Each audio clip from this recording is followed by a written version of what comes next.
I wanted to do a short on this, but this is going to take more than 60 seconds to unpack. However, it is something that I think many people are aware of. The BBC is called the British Broadcasting Corporation, or originally it was, but we like to call it the British Brainwashing Corporation. But don't forget, it isn't just Great Britain that gets to see some of this tripe that they throw out on a large scale. And I was one of these unlucky people that had to sit through this rubbish that my mother watched. She watched Coronation Street, Eastenders, Emmerdale. Well, not so much Emmerdale for some reason. I don't know why. But she'd also watched stuff like, I don't know if you remember it, Knots Landing, Dallas, and all of that stuff that gives everybody a false sense of reality or gives somebody something to dream about. Now, I truly believe that many people get depressed watching it, but I also believe that many people like to watch this tripe to make them realise that their life's not quite that messed up, that they're not quite that desperate. Now, I remember the first episode, I believe, when Ali was a cafe owner and he drove a Cortina as a taxi driver, and etc., right? And there was many mixed race marriages back then, okay?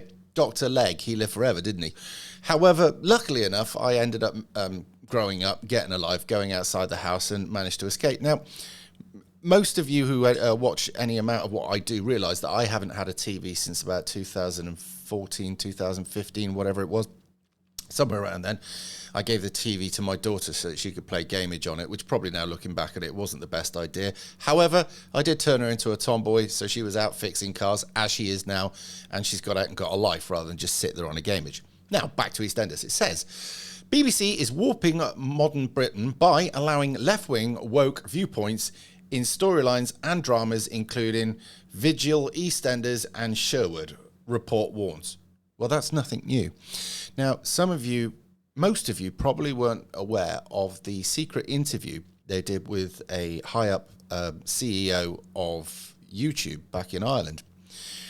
And her words were this: "It is our job to change the viewer's viewpoint and reality of the world around them. No.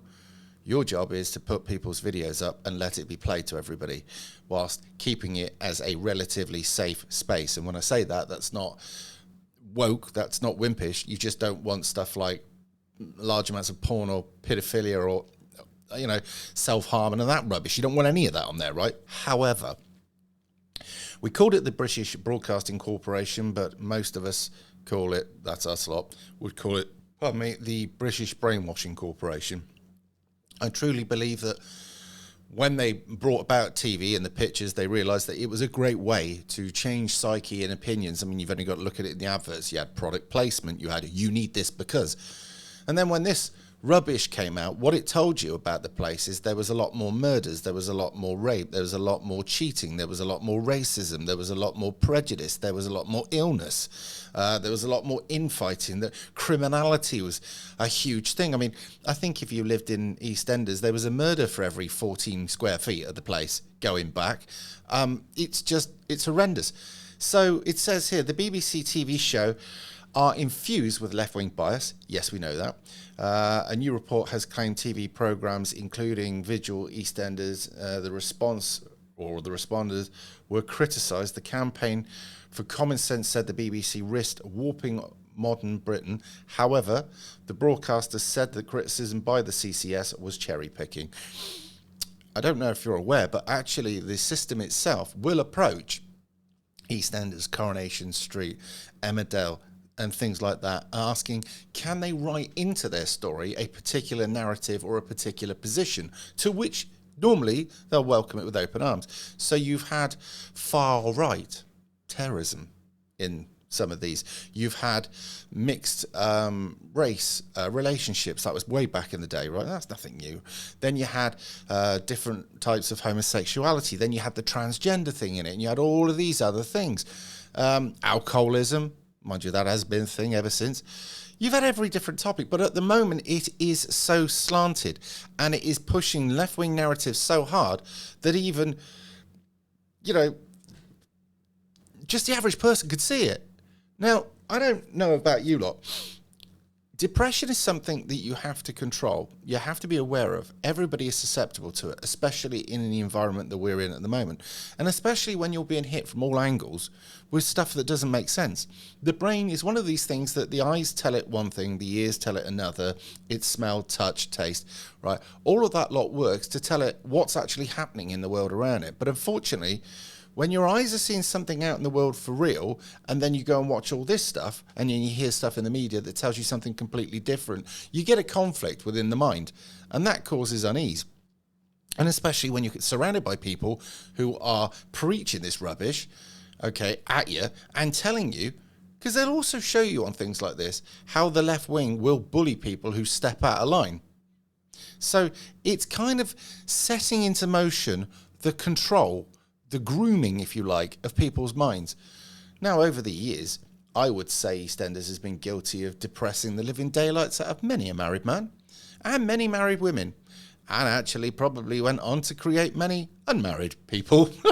However, it's awful. Let me read a bit more and see what it says. The BBC risks warping modern Britain by allowing its TV dramas to be blighted by political correct bias, and in their stories, a new report has said.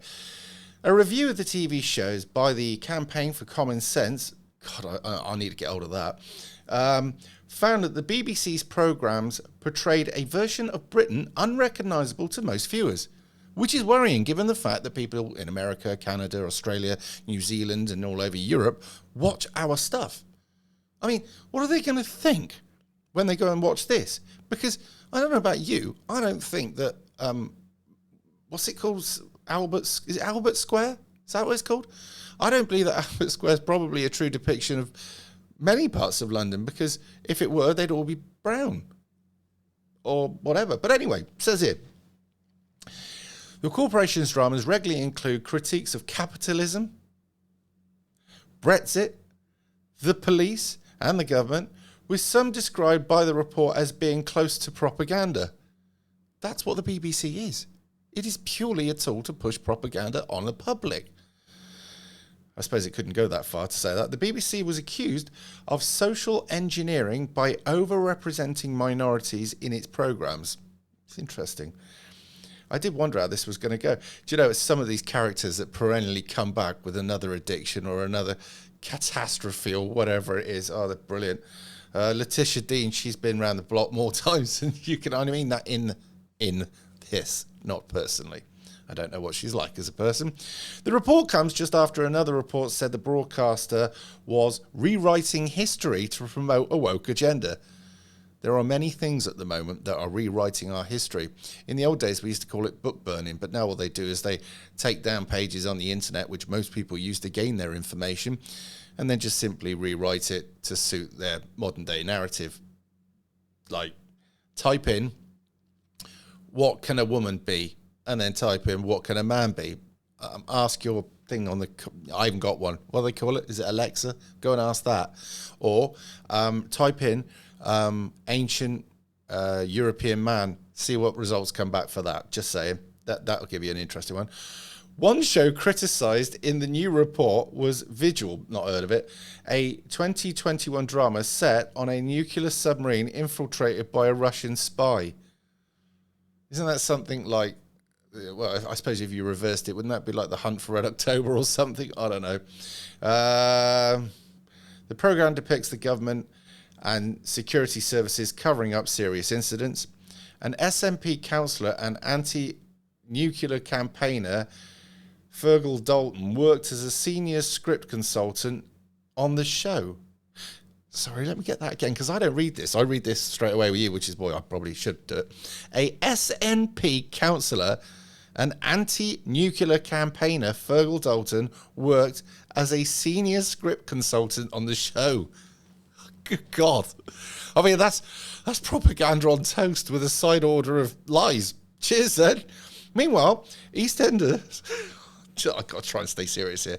This is not funny, but it is. I think you laugh when you feel hopeless. I don't know. EastEnders portrayed a character equating Brexit and coronavirus. Hey, what, like trying to put the two together? Because if there wasn't a Brexit, we wouldn't have had coronavirus. Letitia Dean's character, who never was that bright, Sharon Watts throws water in another character's face saying, "We've had Brexit and COVID. We don't need you here." Really?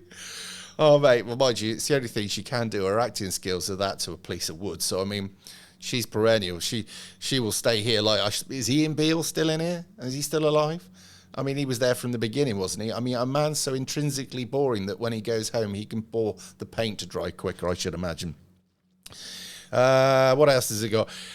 In police drama, The Responder, which stars Martin Freeman, don't know who he is, almost half of the police characters are black or Asian, despite Mersey police having 0.5% black officers and 0.4% Asian officers.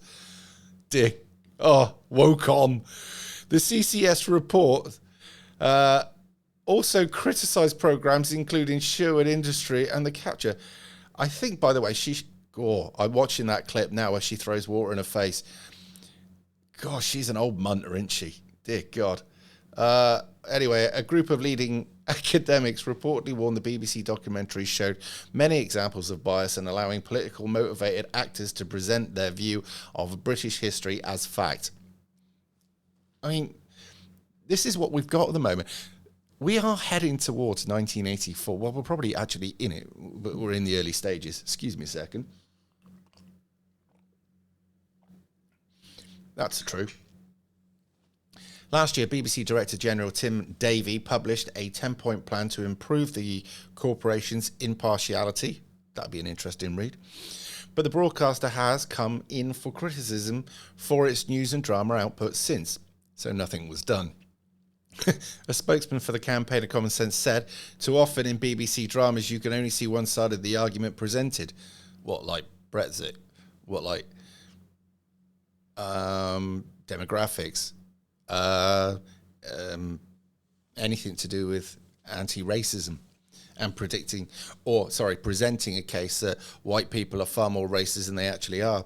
And then when somebody's patriotic, they'll probably mix that up as being racist. Yeah. Here we go. It's usually the side of liberal, left-wing, woke viewpoints has more in common with the echo chambers of Twitter than the majority of license fee payers who are forced to fund the BBC's output, which is why many people wanted not to pay their TV license. I mean, many people got rid of the TV, which was a massive problem, because if you imagine this level of brainwashing that you've got going on, all of a sudden people switch off. That will make these people panic, because they don't want to lose the control. They need that. So what happens? I'll tell you what happens. They then go and put drama on YouTube. They put drama on all the other platforms.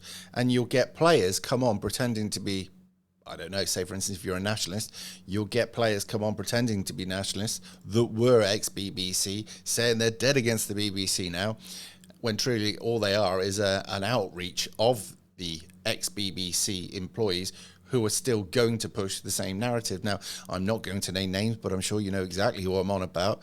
A reporter who, since they came out, pretended to be all against the BBC, now is all about open borders, all about migration, all about all of the other stuff that pretty much any nationalist is dead against. And if you say anything, you're a racist. And I suppose you can go and put tweets and stuff like that out, and then all of a sudden realise that one's not going down well, so we'll delete that.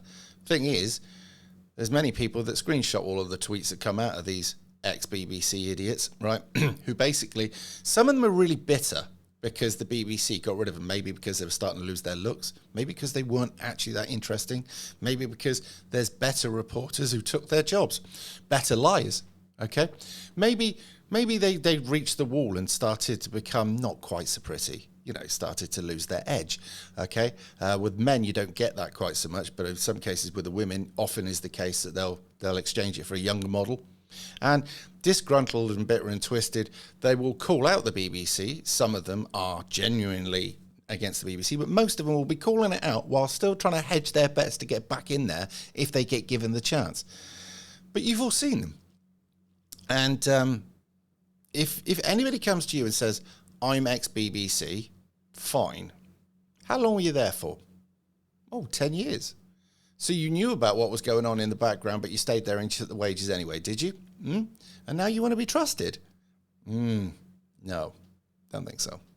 So this is why you'll find that people like myself and many others will literally never reach out to these people and want to interview them because I don't want anything to do with them. They would be pathological liars. Now, the people who write these scripts actually detest what Britain was, and they want to change Britain into something that they prefer. Now, you could look at this two different ways. Are they really, truly so woke that they believe that it would be a great place with much multiculturalism and much, lots of trans people, lots of everything else? They think it would be a great place where everybody can all rub along happily together and no problem, and nobody could be shamed for being anything, and nobody could be criticised for being anything, and anybody can be whatever they want to be.